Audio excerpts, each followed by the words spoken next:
ಬದುಕಲು ಕಲಿಯಿರಿ. ರಸ್ತೆಯ ಮೇಲೆ ಕಲ್ಲಿನ ಹರಳುಗಳಿದ್ದರೆ ನಾವು ಚಪ್ಪಲಿ ಹಾಕಿಕೊಂಡು ನಡೆಯಬಹುದು. ಆದರೆ ಒಂದೇ ಒಂದು ಹರಳು ಬೂಟಿನೊಳಗಡೆ ಇದ್ದರೆ ನಾವು ಉತ್ತಮ ರಸ್ತೆಯಲ್ಲೂ ಕೂಡ ಒಂದು ಹೆಜ್ಜೆಯೂ ನಡೆಯಲು ಸಾಧ್ಯವಿಲ್ಲ.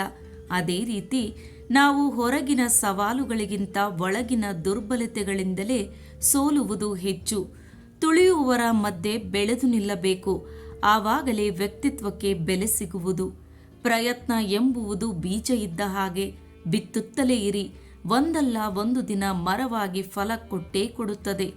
ಜೀವನದಲ್ಲಿ ಕಲಿಕೆಗೆ ಕೊನೆಯಿಲ್ಲ, ಏಕೆಂದರೆ ಜೀವನ ಕಲಿಸುವುದನ್ನು ನಿಲ್ಲಿಸುವುದಿಲ್ಲ.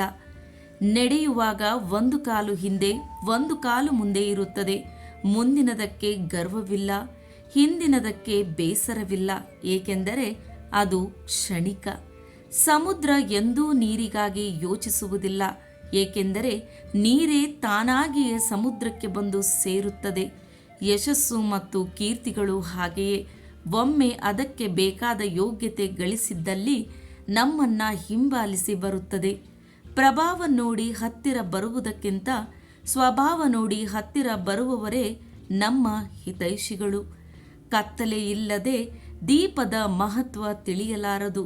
ಹಾಗೆಯೇ ದುಃಖದ ಅನುಭವವಿಲ್ಲದೆ ಸುಖದ ಮಹತ್ವ ತಿಳಿಯಲಾರದು. ಜೀವನದಲ್ಲಿ ಹಣದ ಕೊರತೆಯಿದ್ದರೂ ಪರವಾಗಿಲ್ಲ, ಆದರೆ ಗುಣದ ಕೊರತೆ ಇರಬಾರದು.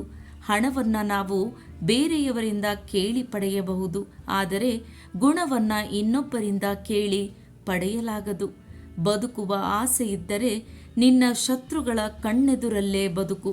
ಅವರು ನಿನ್ನ ಮುಂದೆ ಸುಳಿದಾಗಲೆಲ್ಲ ನಿನ್ನಲ್ಲಿ ಬದುಕುವ ಛಲ ಎಚ್ಚೆತ್ತುಕೊಳ್ಳುತ್ತದೆ.